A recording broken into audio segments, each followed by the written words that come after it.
For many, it's changed the way we do business, see the world, live our lives. Facebooking, tweeting, Instagram, social media can no longer be ignored, although sometimes it just seems like it's a vacuum of narcissism and self-promotion. I wrote that line.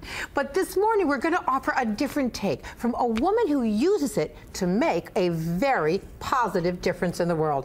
Verónica Alvarez Puente was voted one of the world's most influential Hispanic social media leaders. Based in Buenos Aires, Argentina, she shares her take with us this morning on how Facebook, Twitter, and Instagram can be used to make a better change in the world. We happened to meet and have dinner, and I thought you were so fascinating. We had to get you on the air for our listeners and viewers.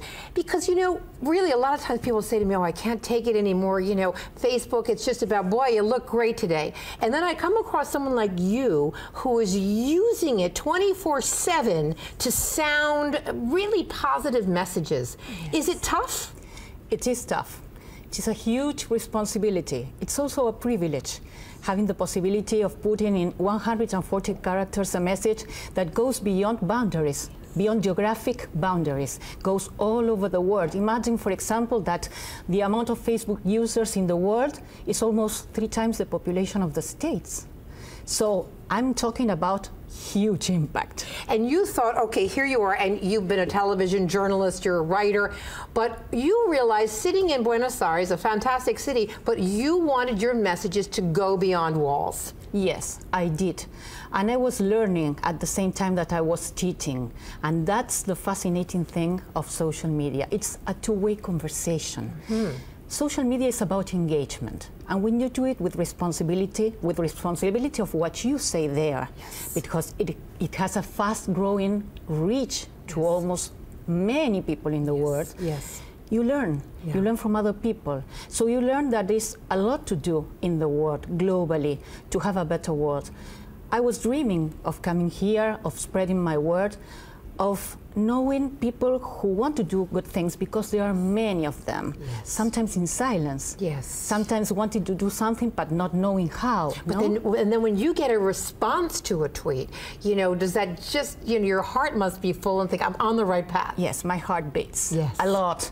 But you know, sometimes you are like, you need motivation. Yes, yes. And motivation has to do with influence, has to do with retweets, has yes, to do with conversation. Yeah.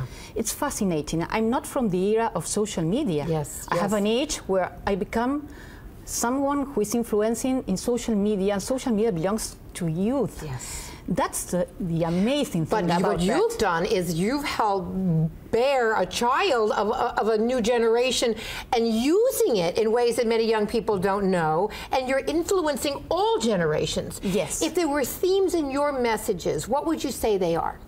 The themes are everyday life habits, yes, how to take care of the environment, yes, how to live better in any way, nutrition, health.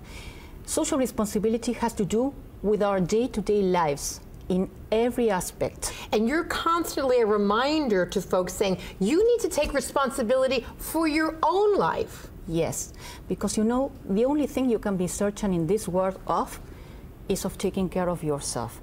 Once you start taking care of yourself and looking around you, you can take care of others. Well, we're going to be putting up both your Twitter name and your handle and all your addresses. I will be following you. You've certainly inspired me to be able to better manage my social media, because it is so true with the difference we can make. But I think bravo on what you've done, and thank you for joining us. Come back and visit us next time from Buenos Aires.